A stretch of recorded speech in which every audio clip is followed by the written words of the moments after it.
Dr. Chaffee, do you have any diet advice for ALS? Um, I do definitely think that it's worth trying a very strict line diet, very high fat, meat-based, ketogenic carnivore diet. This has been shown in multiple areas of neurological or for neurological conditions to make massive recoveries. People with MS are recovering, and people with traumatic brain injuries, concussions, post-concussive syndromes, pain disorders, all these other sorts of things are all improving. I would hope that something like ALS will respond. We don't know for sure. We don't have studies on this, but I have worked with a couple people with ALS, and they at least have seemed to start improving. It's still very early days, but people are going to improve anyway. There are a lot of different things that people improve when they go on to a carnivore diet. And so you can't really tell, I can't really tell yet if those people are improving just because of the improvements that you get from anybody going on a carnivore diet, or is it specifically helping the ALS? Time will tell. There are ALS groups that are now talking about how more and more people with ALS or more neuron disease are attempting to use a carnivore diet as something that they can try. So hopefully more and more people will be able to, well, there'll be, as there are more and more people trying this, we'll be able to get some information on that to try to help people out. I think you need to look at all your vitamins and minerals and make sure everything else is in proper working order. Add in a bit of liver, these sorts of things. You need to make sure your B12 is optimal. You need to make sure your vitamin D is optimal. You need to make sure your omega-3 fatty acids like DHA, EPA, your omega-6s like arachidonic acid, not all the plant versions, the animal versions of omega-3s and omega-6s, that those are all in order as well, because those are all extremely important for your neurological function and development and healing. And things like B12, if you have B12 that's even in the middle of the range of what we call normal, you can actually get demyelination of your axons. And so you really need to get that up in a more optimal level, which is basically on the upper end of normal for the normals for reference ranges, or even a bit above depending on the reference range. So in America, I typically like to see people's B12 at 1,100 to 1,600 picograms per milliliter. In Australia, UK, Europe, and much of the rest of the world, I like to see it between 800 and 1,200 picomoles per liter.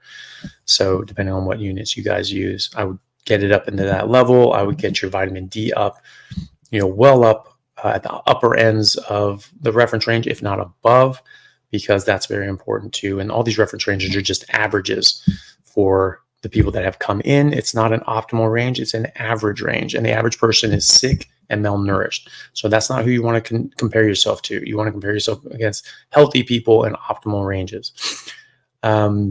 So good luck with that. And everything else, you need to be in the sun.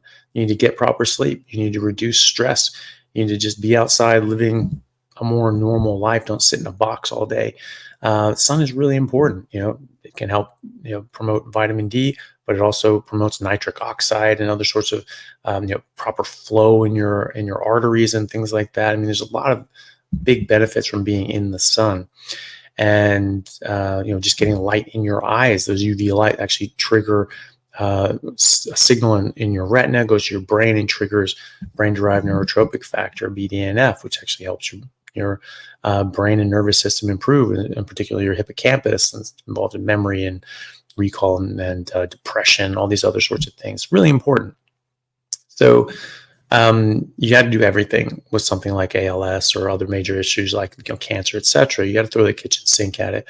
So do everything that you can in the best way that you can. And I do think that includes a high-fat, clean lion diet with ruminant meat and a bit of liver every day to make sure that you're optimizing your vitamins and minerals. So hopefully you or whoever else is that you're asking on behalf of is doing well, and I would definitely give it a try. Please do let me know how that goes and how they do. Hey guys, just want to take a second to thank our sponsor, Carnivore Bar. I don't promote many products because honestly, all you need to be healthy is to just eat meat. For those times that you're out hiking, road tripping, or stuck at work and you want a nutritious snack that is just meat, fat, and salt if you want it, the Carnivore Bar is a great option. So I like this product not because it's just pure meat, but also because I want the carnivore market to thrive as well. And the more we support meat-only products, the more meat-only products there will be available in the mainstream. So if this sounds like something you'd like to get behind, check it out using my discount code Anthony to get 10% off, which also applies to subscriptions, giving you 25% off total. All right, thanks guys. Question from Nav. Thank you very much for the super chat, Nav. I appreciate it. Also, I'll be on for about an hour and a half total, so I have to have another appointment at 12, so I will be around till then. 12 Perth time, so that's about an hour and 15 from now. Question from Nav. 100 plus strict carnivore now. Great. No improvements in health or loss in any weight. Not great. Have a multitude of issues like IBS, fatigue, insomnia, and more. What's the longest amount of time it takes to start seeing improvements in your experience?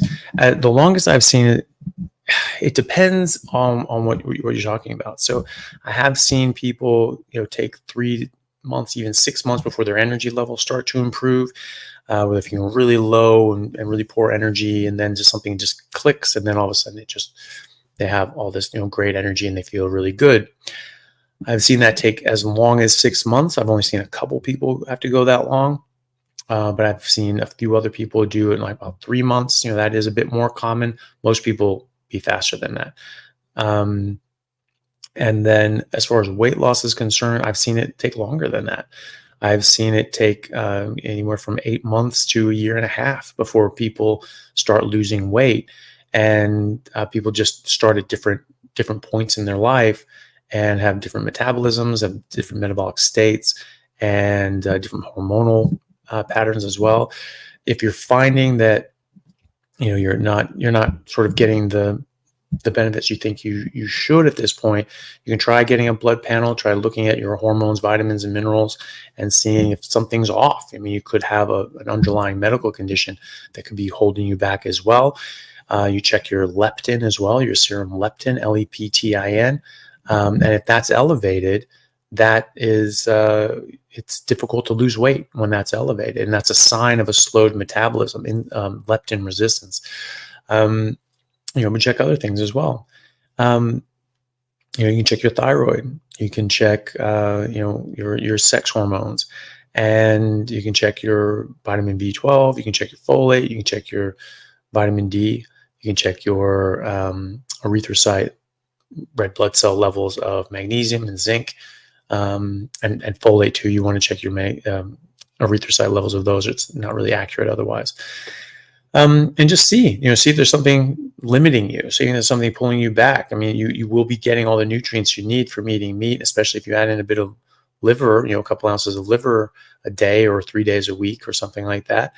But some people have malabsorption issues. I mean, I just had a patient yesterday who had pernicious anemia. His B12, which was not maintaining up at what I would consider that optimal range. It was still within the normal range of the lab, but that's not a normal reference range. And so I checked him for his pernicious anemia antibodies, and he was positive. So he had pernicious anemia. So he's not going to be able to absorb B12 very well. So you need to take sublingual B12 or get regular injections. Sublingual's easier and less invasive, and but whatever you want to do to get the B12 that you need and maintain that. So it could be something like that too. So if it's been going on for a while and you've been having, you haven't seen the improvements that you want, then I would check that out. As far as IBS, most people improve their IBS symptoms pretty quick, because it's, that's typically from things we're eating that's having a reaction in our body. So maybe think about, is there anything in your diet right now that could still be triggering that? You're saying you're strict carnivore. I totally believe you, but sometimes people don't consider certain things as non-carnivore or non-strict carnivore. Things like coffee, which can absolutely cause symptoms of IBS. Tea can do the same thing. Artificial sweeteners, even magnesium supplements can cause loose stools, especially when you've taken out fiber from your diet. But also medications. There are a lot of medications for diabetes and other conditions that that can cause IBS-like symptoms and malabsorption. Metformin is a very, very common diabetes medication, and it will block out the absorption of B12. If you have chronically low B12, you're going to be tired. And if you are taking that, you're going to get, you can get loose stools as well, especially if you're taking it in combination with some of those other things that I mentioned. And then maybe using pepper or spices or something else that you may trigger this, or dairy. Some people just can't do dairy. Some people can't do eggs. So see what you can do. Try filtering out certain things, and then just try beef, lamb, and water. Very fatty, but not so much fat that you're getting copious diarrhea. So that's what I would do. Hopefully that helps. And hopefully you get to where you need to be. I'm sure you will. It just takes time. And 100 days is great, but it can take longer than that, especially for weight loss and other sorts of health improvements. Fatigue, I've seen that take as much as 6 months, unfortunately, and there could be something underlying that's holding you back. So do check your blood work and see if there's anything else that could be the problem. You're also seeing problems with insomnia. That can also add and lend itself to the fatigue. So, getting into the sun in the morning, setting up your circadian rhythm, starting your body clock going. Your brain tells what time it is by the frequency of light coming in through your eyes. And so if you're just sitting in, lit rooms with blue lights, you're not getting natural lights, your brain doesn't know what the hell's going on. And when the sun goes down, put on some blue blocking glasses. Turn the lights down low in your house. Use red lights or yellow lights, candle lights, or old school incandescent bulbs, not these white, LED lights that have these really fast flickers, which can actually screw with your brain, and can stimulate you and make you wake up, and so you don't go to sleep properly, and things like that. Melatonin, is a very easy way of sort of restarting your circadian rhythm at night and getting you able to start, resetting your body clock on when you go to sleep as well. So all of these little things you can use to try to get you to where you need to go, so your body's in a nice rhythm and you start just being happy, healthy, and everything else naturally. So think about that. Hopefully that helps, and good luck with things, and let us know how you go. Hey everyone, really happy to announce a new sponsor for the show and for everybody down in Australia, Stockman Steaks, who are delivering high quality grass-fed and finished pasture-raised beef and other meats, flash frozen and vacuum sealed to your door, something that I've been enjoying a lot of myself recently as well. They also have a great range of specialty items such as high-fat keto mince and carnivore beef and organs mince with liver, kidneys, and beef heart as well. So use code Chaffee today for a free order of beef mince or another specialty gift along with your order at stockmansteaks.com.au, and I'll see you over there. Thanks, guys. There's a nice little comment from Mrs. Hooligan Fish. It says, "Hi everyone, thanks to Carnivore, I was finally able to drive a car today for the first time in many years. I wanted to share the good news. I'm on day 50 in my journey." That's amazing. I'm really happy to hear that. I'm really glad to hear that you're doing so well, that you get your independence back. That's amazing. This question on hemocromatosis: is carnivore okay if someone has this condition? Absolutely. I do have a couple of patients with hemocromatosis, and they do great. You're going to be doing really well for all the normal reasons why people do well on carnivore diet. And then the question is like, well, what about iron overload? And it's like, well, the heme iron that's in meat is more bioavailable, so you absorb it better. And people say, oh, that's bad. You don't want all that. Oh, you don't want all those nutrients that you can absorb. You want these plant nutrients that you can't absorb. Like, great argument, guys. The fact of the matter is that hemochromatosis has to do with a inability to properly process iron. It's not because you just have too much iron in your diet. Now that can happen, but genetic hemochromatosis is different than that. Usually, iron overload from too much stuff in your diet usually comes from supplements, like heavily supplementing things or eating fortified foods that have a lot or way too much iron in it. Not just from eating normal foods, and even steak, and even if you're on a carnivore diet. And when you have hemochromatosis, you don't process iron very well. That can sometimes change on carnivore. I mean, people go on carnivore, you have these genetic issues, but they don't express themselves and manifest in the same way when you are eating a different way, because you have a genetic predisposition and an environmental trigger. And so if you take away that environmental trigger, the expression of the genetic disorder doesn't actually show up. And so I've at least seen that in a couple people. Dr. Baker talks about this as well. He has patients that have hemochromatosis, and they have found that their iron levels are much better to control. They don't have to do as many blood donations. I have a couple people. One that has really maintained his iron, hasn't really gotten worse, hasn't really gotten too much better, and the other one got dramatically better. And he had to get blood draws every 2 months to keep his iron levels down. And then he went carnivore and didn't give blood for 5 months. I didn't tell him to do that. I told him to keep doing, to come get a test, and then we'd see. And he just sort of left it and didn't get a test for 5 months. And his ferritin level was actually back in optimal levels and was below the level that he normally is after he gives blood. So, and that was after 5 months. So it is safe. Worst case scenario, you just have to still give blood. But hopefully you're in that latter category where your body just sorts itself out and you can actually metabolize and utilize iron properly. But if you do have to keep giving blood, then you keep giving blood. But it's still going to be the healthiest way for you to eat. And so it's going to give you a lot of benefits that are well worth the effort. Edison Twain, thank you for the super chat. Hi, doctor. Is it okay to dry brine meat that was frozen before? Yeah, absolutely. I do that all the time. Any meat is fine to dry brine. The meat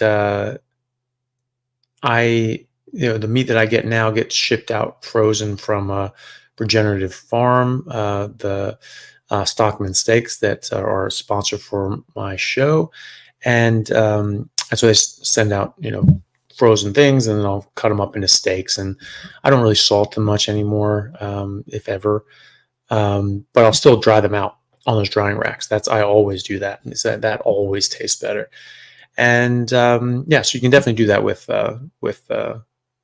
previously frozen steaks. Absolutely. Yukino Moriyama, thank you for the super chat. Does carnivore diet work regardless of ethnicity? Absolutely, because we're all the same species at the end of the day. And, just like different lions from different areas in different parts of the world, they're still lions, and dolphins are still dolphins, or the same species of dolphin is that same species of dolphin.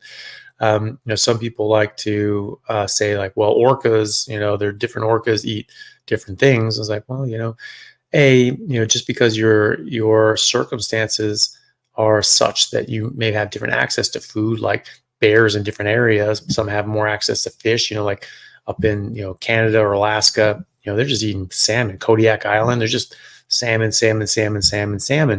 Other areas, they don't have access to salmon to that same extent. They have to eat other things. That doesn't change what's optimal for them. And the same thing with humans. Different areas, we have access to different things. That doesn't change what's optimal for us. Now, there's some people that have had exposure to different populations, ethnic populations that have had exposure to different plants for longer, and they may have built up a small amount of defense against those plant toxins. But that doesn't mean that that's optimal. It takes a lot longer than 10,000 years, which is how long we've had agriculture. And then, had some gathering before that, but it's largely after the agricultural revolution that we were eating large amounts of plants that we started seeing these sort of shifts in genetic changes. It's only recently that we were able to process starches. That's a recent genetic adaptation, and that's to the fact that megafauna was getting less abundant and died out, and people had to find other ways of surviving. So they had to start eating starchy vegetables, root vegetables, and things like that. And so they started developing these genetic capabilities of breaking down the starches better and using them. And that's a new adaptation. That's not an old one that was there forever. That's recent.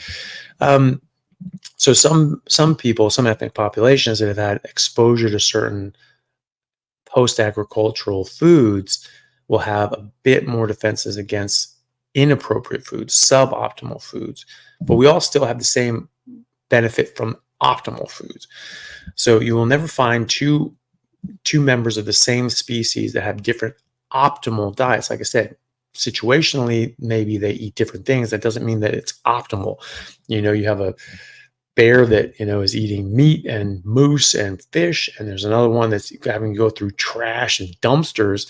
That doesn't mean that dumpster bear, that trash is optimal for a dumpster bear instead of going out and getting a moose or something like that. The moose is still optimal, still better than the garbage. It's just that's what they have available to them, and so they use that to survive, or because they're addicted to it. They're getting this processed garbage food that we're eating, and then they eat that too.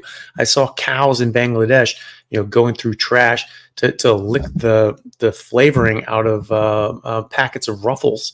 Does that mean that Ruffles powder and potato chips are optimal for a cow? Not likely. It's just it's hyper palatable, and it's designed to be addictive, and it addicts other animals besides humans. So it is definitely good for everybody, regardless of ethnicity. It's optimal for all of us. We're all the same species. Doesn't matter how different we look. We are all human beings. We're all Homo sapiens sapiens. We are a subspecies of Homo sapiens. And some people like to trot out bears, but we covered that one, and orcas. They say, well, orcas eat different things. Well, no, they don't. They're still carnivores. They don't go around eating, kelp and plants, and that's the whole point, is that plants have toxins that you have to be specially adapted for. So, to put that in a better way, you'll never find two members of the same species that are able to optimally eat different plants or meat and plants, right? But either way, the same thing holds here as well, because orcas are carnivores. They eat meat. There are some species of orca that eat more fish, and they're smaller. They have different languages and social interactions. And you have other species of orcas that are larger, have different communication, different social habits and social structures. They do not interact with each other. They don't interbreed, and they don't talk and commingle. And they eat largely seals. Still carnivores. They're still eating meat. They're not eating random plants, right? And they're also considered different species. So, again, no one's knocked that one down yet, although they try. But either way, it's the main thing there is about the plants. Anybody can eat meat. Any animal can eat meat. Herbivores opportunistically eat smaller animals all the time, and but you can't eat random plants. You're never going to find two members of the same species that are optimally eating different plants, and that goes for humans as well. The worst thing is if you slip up and the next day, oh, maybe I'll do it again, and then I'll go back to it eventually after the holiday. But then you're used to just eating garbage, and you're just feeling like garbage, and you're eating sort of comfort food to help you feeling like garbage, but it's the comfort food making you feel like garbage, and it's just this perpetuating issue. So